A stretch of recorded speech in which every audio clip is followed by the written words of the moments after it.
월든, 헨리 데이비드 서로 제음, 소담 출판사. 소로의 5번째 이야기. 고독. 지금은 온몸이 하나의 감각으로 바뀌고 땀구멍 하나하나로 기쁨을 숨쉬는 감미로운 저녁이다. 나는 이상하리만큼 자유로운 자연의 느낌을 품고 자연의 일부를 품고 돌아다닌다. 구름이 낀 데다 바람까지 부는 서늘한 날씨인데도 나는 셔츠 차림으로 돌이 깔린 호숫가를 따라 걸어본다. 특별히 눈길을 끄는 것은 없다. 자연의 모든 요소가 내게는 유난히 친숙하게 느껴진다. 황소개구리는 밤의 도착을 알리듯 시끄럽게 울고 수면 건너 잔물결을 일으키는 바람에 묻어 쏙독새 지저귀는 소리가 들려온다. 바람에 흔들리는 오리나무와 백약나무에 대한 감흥으로 나는 거의 숨이 막힐 지경이다. 그럼에도 나의 평온한 마음은 호수처럼 잔물결만 일으킬 뿐 넘실대지는 않는다. 저녁 바람에 이는 이 자잘한 흔들림은 거울처럼 매끄러운 수면만큼이나 폭풍과는 거리가 멀다. 이제 주위는 어두워졌으나 바람은 여전히 불어 숲속에서 아우성치고 물결은 밀려들며 어떤 동물들은 노랫소리로 다른 동물들의 마음을 어루만져준다. 휴식은 결코 완결되는 법이 없다. 가장 거친 동물들은 쉬지 않고 이제 먹잇감을 찾아 나선다. 여우며 스컹크, 토끼들이 이제 겁없이 들과 숲속을 배회한다. 그들은 자연의 야경꾼들. 생동감 넘치는 삶을 하루하루 이어주는 연결고리인 것이다. 집에 돌아오면 그 사이에 누군가 찾아와 명함을 남겨두고 갔다는 것을 알게 된다. 그 명함은 꽃 한 다발이거나 상록수 화환이거나 아니면 노란 호두나무 잎새나 나무 조각에 연필로 이름을 적은 것이기도 하다. 아주 드물게 숲을 찾은 그들은 오는 중에 장난삼아 숲의 한 조각을 가지고 와서 일부러 또는 무심코 남겨두는 것이다. 그중 어떤 이는 버들가지의 껍질을 벗긴 다음 그것을 둥글게 엮어내 책상에 놓고 가기도 했다. 나는 나뭇가지나 풀잎이 구부러진 모양이나 신발 자국을 보고 내가 없는 동안 손님이 있었다는 사실을 거의 정확하게 알아맞힐 수 있는데 그들이 남겨놓은 사소한 흔적들, 이를테면 꽃을 떨어뜨린다거나 심지어는 반마일가량 떨어진 곳에 풀 한 다발을 뽑아 던진 모양새를 보고 또는 공중에 남아있는 담배나 파이프 담배 냄새로 그들의 성별과 나이와 품성까지 알 수 있었다. 그 정도만이 아니라 종종 파이프 담배 냄새를 맡고도 300야드쯤 떨어진 큰 길에 누군가 지나간다는 사실도 알아채곤 했다. 우리 주위에는 대체로 널찍한 공간이 있게 마련이다. 지평선이 바로 팔꿈치 밑에 와 있는 건 아니니까 말이다. 울창한 숲도 호수도 바로 문 앞에 있는 것이 아니라 늘 어느 정도 사이를 두고 있게 마련이며 우리의 발길로 닳게 하면서 자연과 함께 나누어 쓰고 또 울타리도 치면서 자연으로부터 잠시 빌려 쓰는 것이다. 무슨 이유에서 나는 이 광활한 지역을 인적도 없는 몇 제곱마일이나 되는 이 버림받은 숲을 독차지하고 있는 것일까? 가장 가까운 이웃도 1마일이나 떨어져 있고 심지어 내 집에서 반마일 떨어진 언덕 꼭대기에 올라가지 않으면 인가를 전혀 볼 수가 없다. 숲으로 에워싸인 지평선을 나 혼자 차지하고 있다. 한편으로 멀리 호숫가를 지나는 철도가 보이고 다른 한편으로는 삼림지대를 지나는 길에 친 울타리가 보인다. 그러나 대체로 볼 때 내가 사는 곳은 초원지대만큼이나 외로운 곳이다. 뉴잉글랜드이면서도 아시아나 아프리카일 수도 있는 것이다. 마치 나만의 해와 달과 별, 그리고 조그만 세상을 송두리째 갖고 있기라도 한 것 같다. 밤중에 나그네가 내 집 앞을 지나가거나 문을 두드린 적도 없었는데 그건 내가 최초의 인간이 아니면 최후의 인간이 된 것보다 더했다. 봄날이면 아주 가끔 마을에서 메기를 낚으러 오는 사람이 있었다. 그들은 어둠을 미끄에 달아 자신의 마음속에 있는 월든 호수에서 더 많은 물고기를 낚았을 게 분명했다. 그렇지만 그들 역시 대부분 가벼운 바구니만 들고 세상을 어둠과 내게 남겨둔 채 이내 돌아갔다. 결국 밤의 어두운 핵심은 어느 이웃에 의해서도 훼손된 바 없었다. 마녀들은 모두 교수형을 받았고 기독교와 양초가 도입된 지금도 사람들은 대체로 어느 정도 어둠을 두려워하는 것 같다.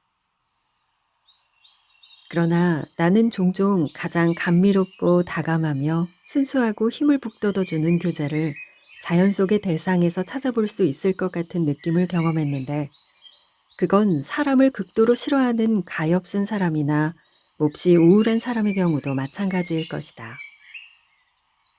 자연 속에 살면서 평온한 감각을 유지하는 사람에게는 암담한 우울이란 있을 수 없다. 건강하고 순결한 이의 귀에는 폭풍도 이올리안의 음악 소리로 들리리라. 소박하고도 용기 있는 사람을 천박한 슬픔으로 몰아넣을 권리를 가진 것은 아무데도 없다. 내가 계절과의 우정을 즐기는 동안 그 어떤 것도 삶을 짐스럽게 만들 수는 없으리라. 오늘 콩밭에 물을 주는 이슬비로 나는 집안에 박혀 있었음에도 결코 따분하다거나 우울한 기분을 느끼지 못했을 뿐 아니라 오히려 내게도 도움이 되었다. 비록 비 때문에 콩밭을 매지는 못했지만 그건 잡초를 뽑는 것 이상의 가치가 있다. 만일 비가 계속 내려서 땅에 묻은 씨앗이 썩고 저지대에 심은 감자를 버리게 된다 해도 그 비는 고지대의 풀에는 유익하며 풀에 유익하다면 내게도 좋은 것이리라. 간혹 나를 다른 사람들과 비교해 보면 내게 그럴 만한 점이 없는데도 내가 남들보다 신의 총애를 더 받고 있는 것처럼 생각되곤 한다. 마치 내가 다른 이들에게는 없는 신의 면허나 보증을 받아 특별한 인도와 보호를 받고 있기라도 한 것처럼 지금 나는 나 자신을 추켜 세우고 있는 것은 아니며 혹시라도 그런 일이 가능하다면 지금 나를 추켜 세우고 있는 건 신들일 것이다. 나는 외로움을 느낀 적도 고독감이 엄습한 적도 없었지만 언젠가 내가 숲에 들어온 지 몇 주일이 지났을 때 가까이에 있는 이웃이 평화롭고 건전한 삶의 필수 요소는 아닐까 하는 의욕을 품은 적이 있었다. 혼자 지낸다는 건 왠지 재미없는 일 같았다. 그러나 그와 동시에 나는 내 기분이 불안정하다는 것을 깨달았고 이제 곧 정상을 찾으리라고 예견했던 것 같다. 이슬비가 내리는 동안 이런 생각을 하고 있던 나는 문득 빗방울이 후두둑 떨어지는 가운데 내 집을 에워싸고 있는 모든 소리와 풍경에서 자연과의 감미롭고도 자애로운 친교를 느꼈다. 그것은 내 생명을 유지시켜주는 공기처럼 무한하면서 동시에 설명할 수 없는 우정이었다. 그러자 상상 속에서 생각했던 이웃의 이점들이라는 것이 무의미해졌으며 그 뒤로는 두 번 다시 그런 생각을 하지 않았다. 작은 솔잎 하나하나가 팽창하며 감흥으로 부풀어 올라 내 편이 되어주었다. 나는 우리가 흔히 황량하고 쓸쓸하다고 하는 풍경 속에서도 너무나도 분명히 나와 혈연을 가진 듯한 어떤 존재를 의식했다. 또한 내게 가장 가까운 혈족이며 가장 인간적인 존재가 사람도 마을에 있는 누군가도 아니라는 것. 어떤 장소도 이제는 두 번 다시 낯설지는 않으리라는 것도 인식했다. 때 아닌 애도는 슬퍼하는 이의 삶만 소모시킬 뿐이니 이승에서의 삶은 너무나도 짧구나. 아름다운 토스카의 딸이여.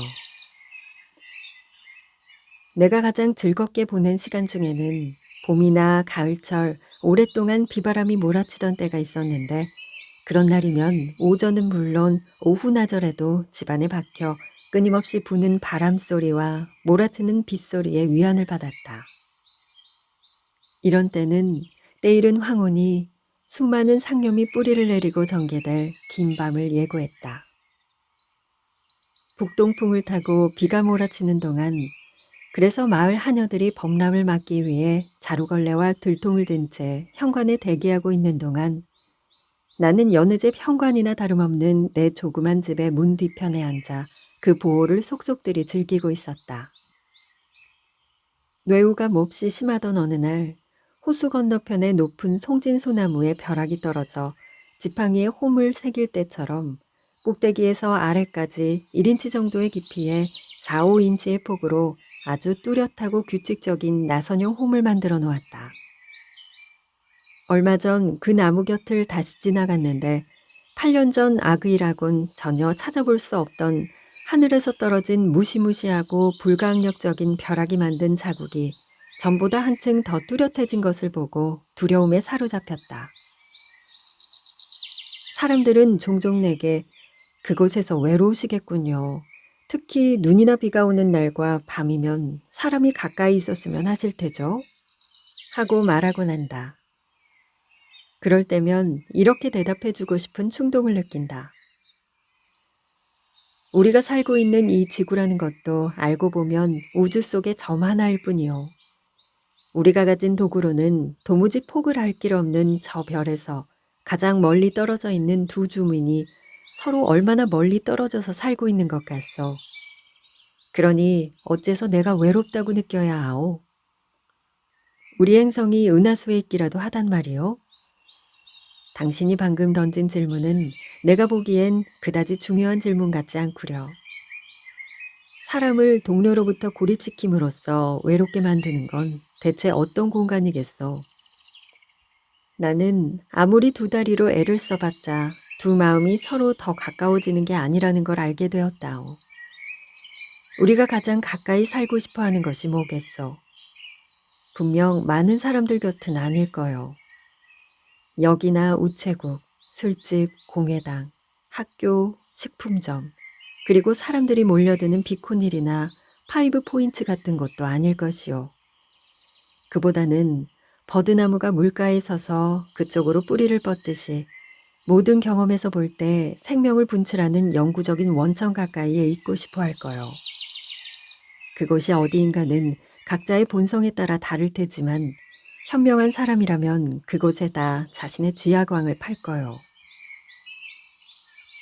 어느 날 저녁 나는 월든 숲길에서 소 2마리를 끌고 시장에 가는 마을 사람 하나를 따라잡았는데 그는 이른바 상당한 재산을 모은 사람이었다. 그렇지만 그 재산이란 게 어떤 건지는 살펴본 바 없다. 그가 내게 어떻게 편안한 삶을 포기할 생각을 했느냐는 질문을 던졌다. 나는 지금의 생활에 그다지 문제가 없노라고 대답했는데 그건 건성으로 한 대답이 아니었다. 그런 다음 나는 그가 어두운 진흙길을 헤치고 다음 날 아침쯤 도착하게 될 브라이튼인지 브라이트 타운인지 하는 곳으로 가도록 내버려 둔 채 집으로 돌아와 잠을 잤다. 죽은 사람에게 있어서 눈을 뜬다거나 다시 살아난다는 가망성은 모든 시공을 초월하게 만든다. 그런 일이 일어나는 장소는 언제나 같은 곳으로서 우리의 모든 감각에 형언할 수 없을 만큼 상쾌한 느낌을 준다. 우리는 대체로 지엽적이고 하찮은 일만을 관심사로 삼는다. 실제로 그것들이 우리가 혼란을 겪는 원인인 것이다. 세상 만물 바로 곁에는 그것들의 존재를 형성하는 힘이 있다. 우리 인간 바로 옆에서도 가장 큰 법칙들이 끊임없이 집행되고 있다. 우리 곁에는 우리가 고용한 일꾼, 우리가 얘기하고 싶어하는 일꾼이 있는 게 아니라 우리를 상대로 노동하는 일꾼이 있는 것이다. 천지의 미묘한 힘의 영향은 얼마나 넓고 깊은 것인가. 우리는 그것을 보고자 하나 눈으로는 보이지 않으며 들으려고 하나 귀에 들리지 않는다. 그것은 만물의 본질과 같아서 분리할 수 없다. 그것은 삼라만상 가운데에서 사람들이 자신의 마음을 정화시키고 예복을 갖추어 선조에게 제사를 지내도록 한다. 그것은 미묘한 지혜의 바다이다. 그것은 위에도 왼쪽에도 오른쪽에도 어디나 있다. 그것은 사방에서 우리를 애워싼다. 우리는 내가 적지 않은 관심을 갖고 있는 실험의 피험자이다. 이런 상황에서 잠시 잡담의 규제를 벗어나 우리 자신의 생각으로 스스로를 성원하며 지낼 수는 없는 것일까? 공자는 다음과 같은 진리를 남겼다. 덕은 버림받은 고아가 아니다. 덕에는 반드시 이웃이 있다. 사념에 사로잡힘으로써 건전한 의미에서 우리는 미칠 수가 있다. 정신의 의식적인 노력으로서 행위와 행위의 결과에서 초연할 수가 있으며 좋은 것이든 나쁜 것이든 모두 급류처럼 우리 곁을 지나쳐가게 된다. 우리는 전적으로 자연에 빠진 것은 아니다. 나는 냇물에 뜬 유목일 수도 있고 하늘에서 그 유목을 내려다보고 있는 인타라일 수도 있다. 나는 어떤 연극에 감동을 받으면서도 나와 좀 더 깊은 관계가 있는 실제 사건에는 감동받지 못할 수도 있다. 나는 나 자신을 인간적 실제로서, 다시 말해서 사상과 감정이 일어나는 장소로서만 알고 있다. 그와 동시에 타인에게서만큼이나 나 자신으로부터도 멀리 떨어져 있을 수 있다는 이중성을 느낀다. 경험이 아무리 강렬할 때라도 나는 마치 나의 일부가 아닌 듯한 관객의 존재를, 그 관객의 비판을 의식하고 있다. 그 관객은 함께 경험하지 않으면서 그 사건에 주목하는데 그것은 더 이상 내가 아니라 타자인 것이다.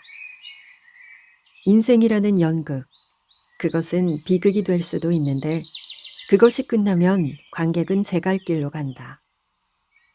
그에게는 그 연극이 하나의 허구이며 상상에서 나온 작품에 불과한 것이다.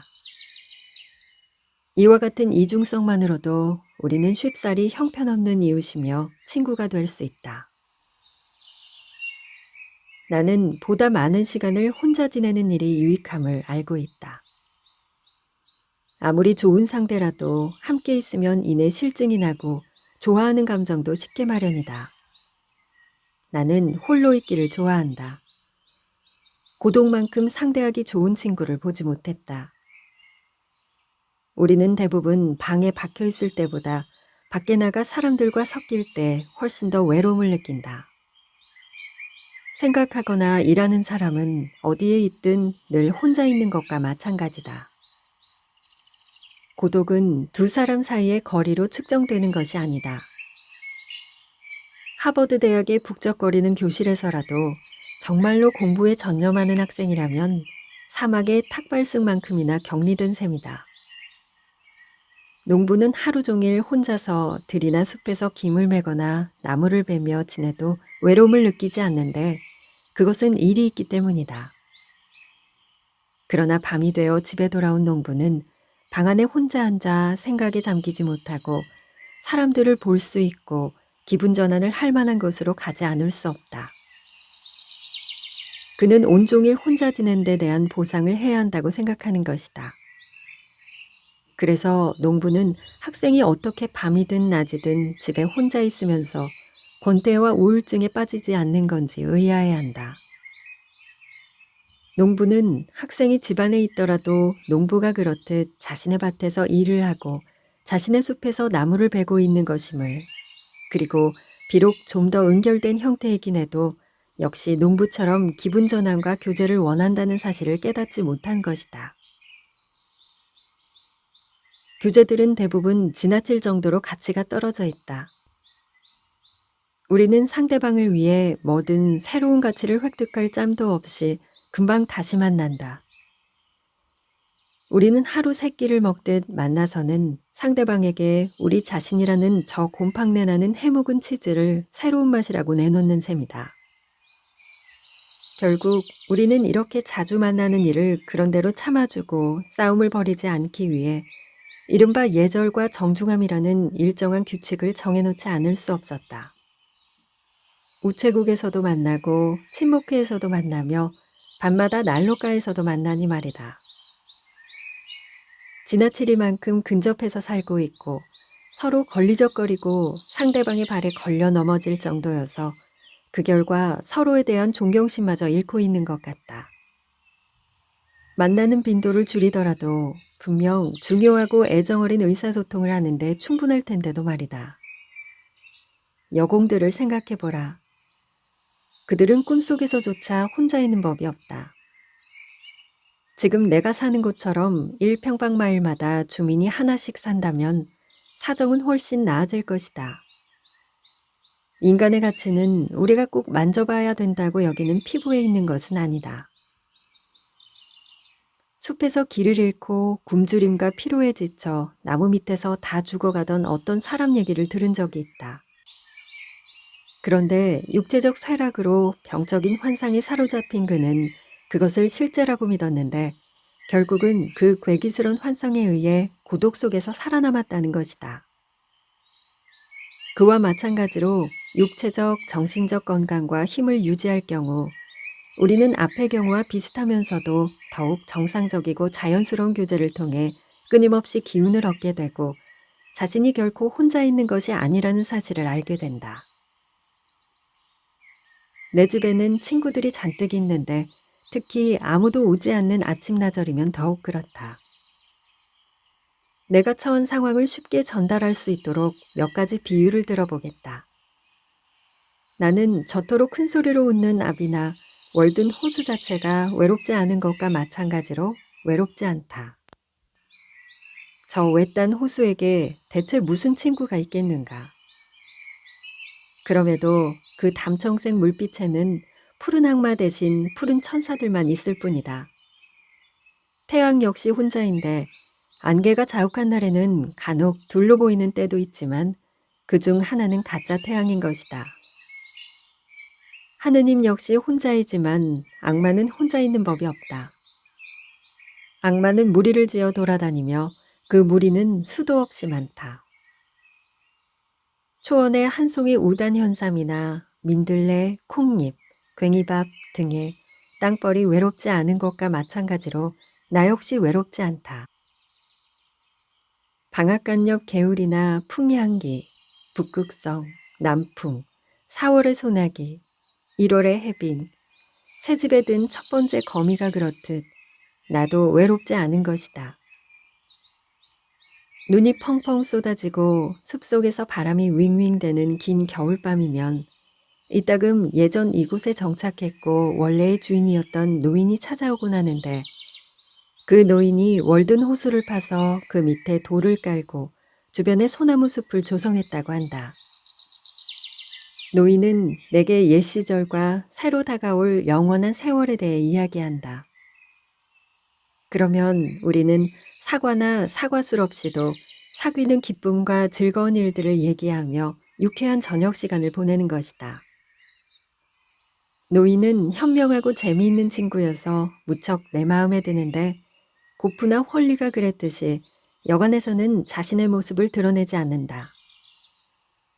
노인은 이미 죽은 사람으로 여겨지지만 아무도 그가 묻힌 곳이 어딘지 알지 못한다. 내 이웃에는 노부인도 한 사람 살고 있는데 사람들 눈에는 보이지 않는다.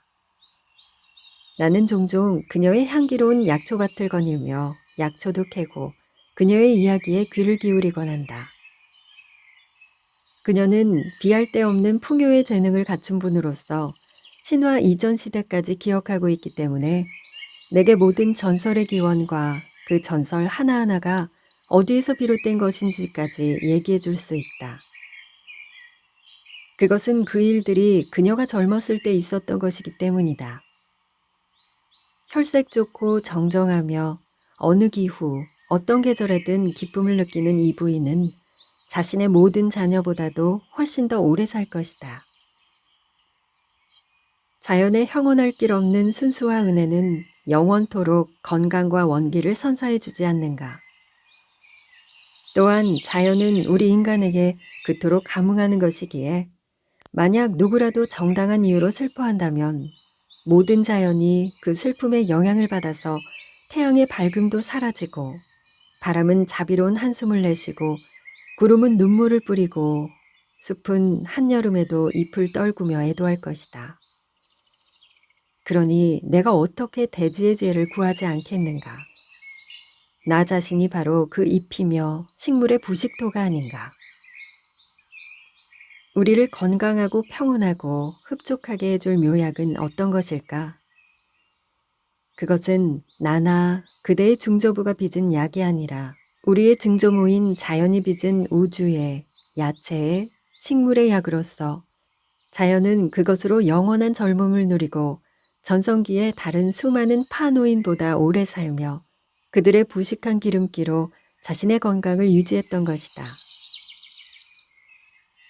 나의 만병통치약은 종종 약병을 싣고 다니는 저 길쭉하고 납작한 마차 모양의 시커먼 범선에서 실어내린 삼도천과 사해의 물을 섞어 만든 가짜 물약이 아니라 희석시키지 않는 순수한 아침의 대기 한 모금이다.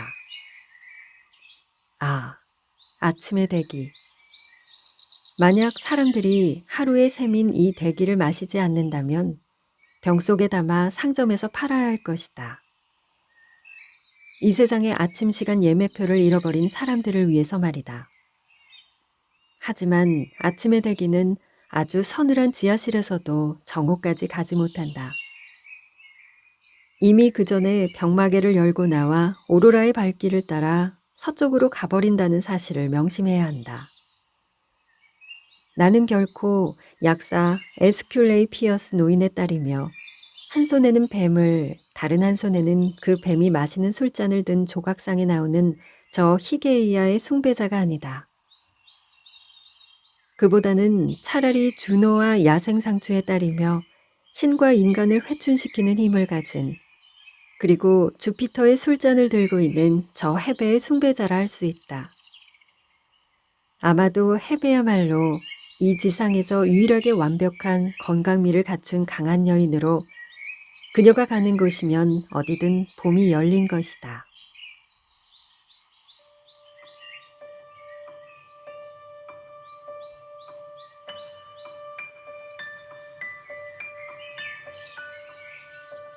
헨리 데이비드 소로는 인간은 태어날 때부터 죽음에 이르기까지 완전한 고독 속에서 살아가는 존재다라는 말을 했습니다. 이 말은 우리가 어떠한 경우에도 완전한 이해와 공감을 받기 어렵다는 말이고, 우리는 그 속에서 혼자 힘든 감정을 겪을 수밖에 없는데요. 하지만 이러한 고독은 우리가 다른 사람들과 연결되고 소통하며 서로를 이해하고 공감할 수 있는 인간관계를 통해 완화될 수 있지 않을까요?